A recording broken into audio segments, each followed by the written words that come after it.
Everyone, it's May Angel. Welcome sa aking YouTube channel. Para po sa ating mga SSS members na naghihintay po ng SSS Calamity Loan, ito na po, open na po ang kanilang applications. Pero bago po tayo mag-proceed sa guidelines, guys, sa SSS Calamity Loan na ito, kung kanino siya ino-offer, isingit ko lang to guys para sa akong mga kababayan diha sa Cebu, no, especially sa Northern Cebu. Pag amping jud mo guys, I know lisod kayo ang inyong kinabuhi ron, no? Grabe kayong struggle kay kusog kaayo guys ang 6.9 na lindol diha. And after now, no, until today, naagi hapoy na pabalita na may aftershocks gihapon.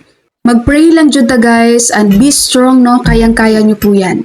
Alright, number 1, ang calamity loan na ino-offer po ni SSS sa kanilang mga members ay para doon po sa mga areas na kung saan nag-declared po ng state of calamity. Dahil sa 6.9 na lindol, dahil sa bagyong Mirasol, bagyong Nando, and bagyong Opong. Number 2 naman, ang effective date ng application ay October 2, 2025. Number 3, ang loanable amount naman po nito ay maximum of 20,000 pesos. So, depende pa rin po yun sa record ng member. Number 4, ang interest rate naman ng SSS Calamity Loan ay 7% per year and payable po siya for 24 months. Number 5, sino naman ang qualified para sa SSS Calamity Loan na ito? Dapat po, ikaw SSS member ay nakatira ka or nagtatrabaho ka sa area na yan kung saan nag-declared po ng state of calamity. At dapat naka 36 months contributions ka na with SSS. Na kung saan sa 12-month period bago ka mag-file ng iyong SSS loan calamity, meron ka man lang contributions kahit 6 months.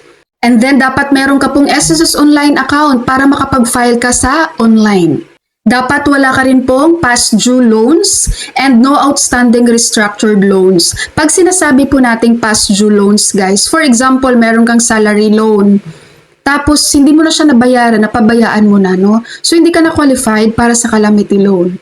Ang past due loan, more than 3 months na hindi ka nagbayad ng loans mo, ng existing loans mo guys, pasok yun sa past due loans. So hindi ka eligible para mag-renew or mag-apply ng calamity loan. Dapat hindi ka rin po nakakuha pa ng final benefit sa SSS. And number 6, ito po yung listahan ng mga areas kung saan nag-declared po ng state of calamity. Dapat guys, yung area na to, yan yung nasa address nyo with SSS ha. Okay? 3 pages to guys. Tingnan nyo na lang. Hindi ko na to isa-isahing basahin. Tingnan nyo na lang yung lugar nyo dito. So meron dito sa Ilocos Norte. Ayan. Cagayan. So ito yung mga city or municipality sa Cagayan na pasok po sa state of calamity. Sa Masbate naman, ito rin po yung mga city or municipality. Aklan, Maguindanao del Sur. Yan. So pwede nyo i-screenshot guys. Bigyan ko kayo ng mga 1 minute para i-screenshot or tingnan yung lugar nyo kung nandito bago tayo mag-proceed sa ibang area.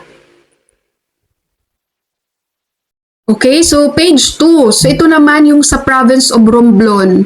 Ito po yung mga city or municipality, listahan na kung saan naka-declare din po as state of calamity. Check nyo pong mabuti ang lugar nyo para dyan sa taga Romblon.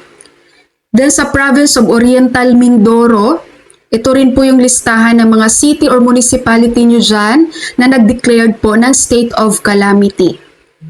I-check nyo po ng mabuti kung pasok po kayo sa area na ito. Screenshot nyo na lang guys. And then sa page 3 naman, so ito marami to, no?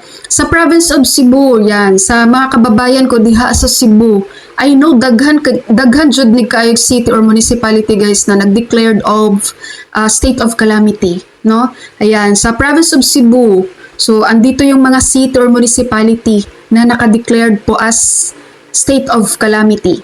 Check nyo po ng mabuti guys.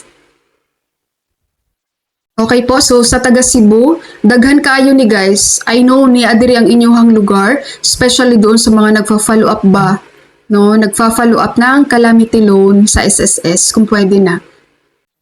Alright, so that's all for my video for today. Thank you so much for watching everyone. God bless you all.